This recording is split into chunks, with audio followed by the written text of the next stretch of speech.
In Unit 1, we introduced Hofstede's 6 cultural dimensions. In the following interview, we would like you to listen to several respondents from different nations, answering questions regarding these dimensions from their point of view. Compared with your culture, do you find Taiwanese culture more individualistic or collectivistic? As a top to bottom Finnish, I consider my own culture to be more of an individualistic one. Since I was a little kid, I noticed how people always look up to some strong and capable individuals who embody the characteristics which everyone desires. For example, in some athletes. During my time practicing team sport, it wasn't unusual to hear people say how they really wouldn't mind losing as long as they just played the game well themselves. After all, of course my family has an enormously huge place in my heart, but when it comes to succeeding as a group or as an individual, I will always almost pick the latter. However, Taiwanese people seem to be different from me. I have observed that here it is not uncommon to have people with their own needs and wants as secondary when they think a group they belong to wants something else.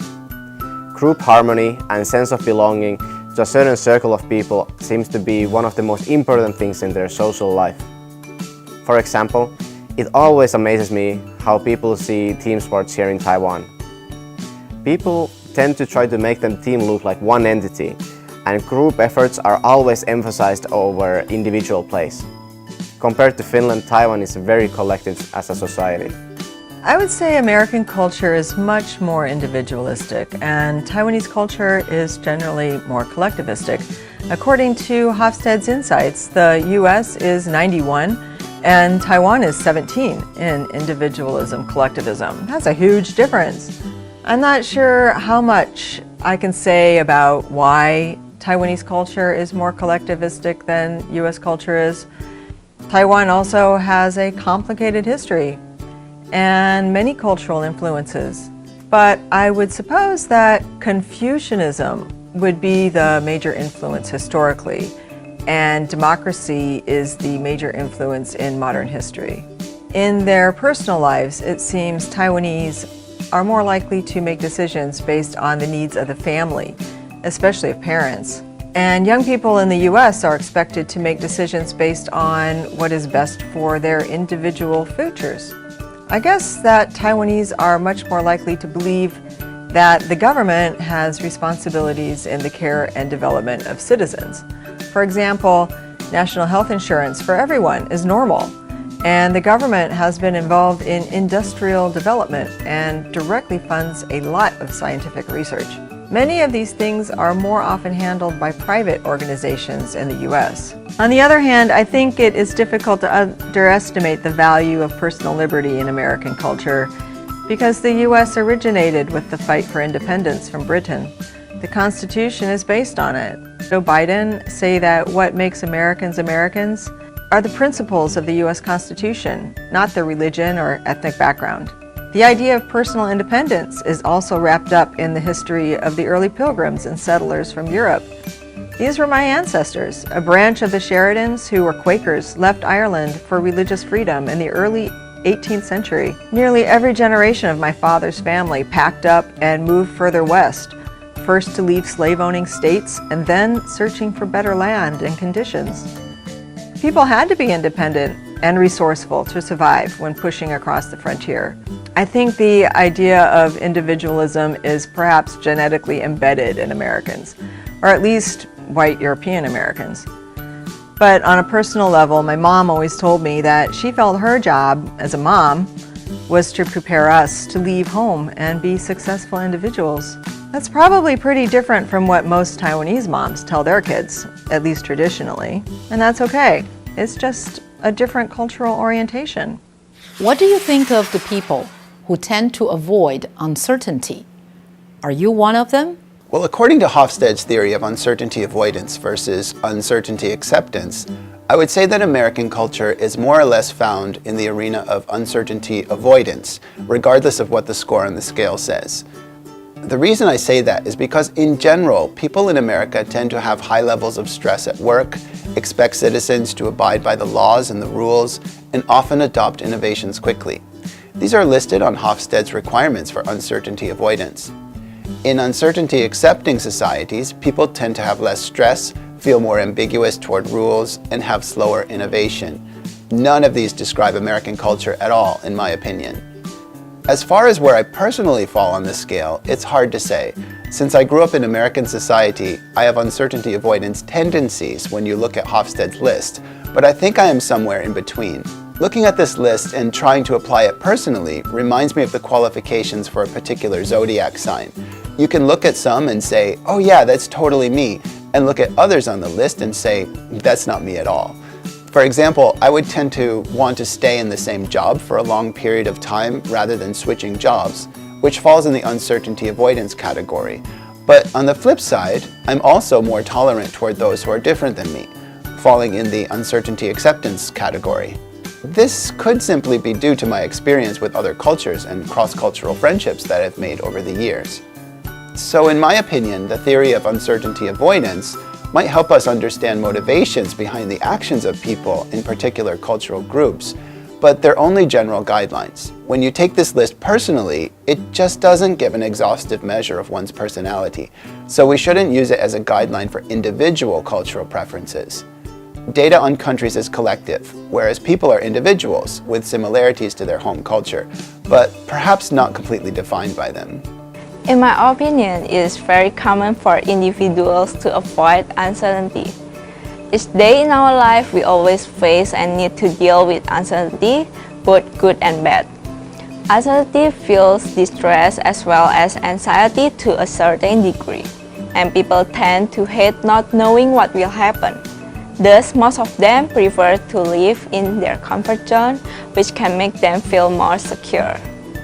Again, I would like to mention that this is a very normal behavior. However, it is important to note that we also need to see how people handle this kind of situation. There are people that go to extremes and do not want to deal at all with uncertainty, and this is surely not a good example. Uncertainty has become an integral part of human life, and whether you like it or not, you cannot always avoid or run away from it. I would like to consider myself as someone who accepts uncertainty instead of avoiding it. Moving to Taiwan from my motherland is one example. I stepped out of my comfort zone. Prior to coming to Taiwan, I was worried about my future life. I was afraid I could not adapt well with the new environment. I had no clue about the situation of the place I would live in. I wonder what I would do if bad things happen in the future, since my family and friends would not accompany me, and since they were the ones who most of the time always helped me to resolve my problems. But instead of avoiding it, I embraced the uncertainty, and through many ups and downs, here I am now. Another example is the international friendship that I have established now. According to the Hofstede theory, someone who avoids uncertainty hates people with different backgrounds. In contrast, I love to mingle with people from various cultural backgrounds. I participate in many kinds of organizations that expose me to the international network here in Taiwan, and I really love to be in that situation. I do not see being different as a threat. It is a perfect opportunity to learn instead. The world is beautiful because of the diversity, not the similarities. Nobody likes uncertainty, of course, myself included, since uncertainty stops people from seeing their future, making decisions about their future, and making plans for their future. If people are not sure about their future, they feel anxious, and this is not good for physical and mental health. Uncertainty is also a menace to innovation, creation, and development. It's very clear that people face problems trying to adapt themselves to uncertain conditions and situations. As a result of this, people will tend to avoid uncertainty. Uncertainty avoidance is the extent to which people feel threatened by ambiguous situations. They attempt to cope with anxiety by minimizing the uncertainty. For this, the members of the society create institutions and beliefs for minimizing or averting uncertainty. Which culture has a greater power distance? Your culture or Taiwanese culture? According to Hofstede's website, the United States has a smaller power distance at 40 when compared to Taiwan's, which is 58.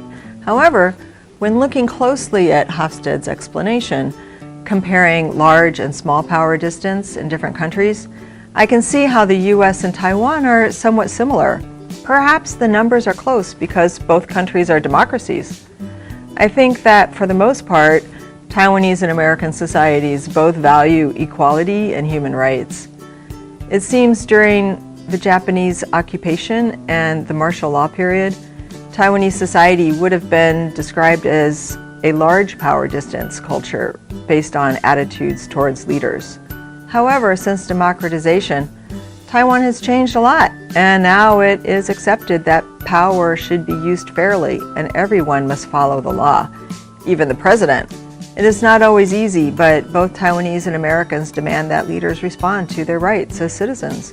Perhaps the greatest difference between Taiwan and the US would be in terms of relationships between bosses and subordinates. In the workplace, power distance is very large in Taiwan and relatively small in the US. Based on what I've observed and learned from Taiwanese and American friends, employees have very little agency in most workplaces in Taiwan. One example is the overtime and extra work that workers are expected to do, sometimes without overtime pay. Workers seem to mostly put up with bad bosses until they can get a different job or eventually start their own company. In the US, I have the sense that bosses and managers tend to delegate a lot of the work, and people work in teams to find solutions. They are then proposed to the boss. Finally, decisions are negotiated. This is not to say that there are not great bosses in Taiwan or no awful ones in the US. After thinking about power distance in Taiwanese and American national cultures, it does seem that they are quite similar in scope and just different in degree and context. Coming from Northern Europe, it is obvious to see how the power distance is much greater in Taiwan than in Finland.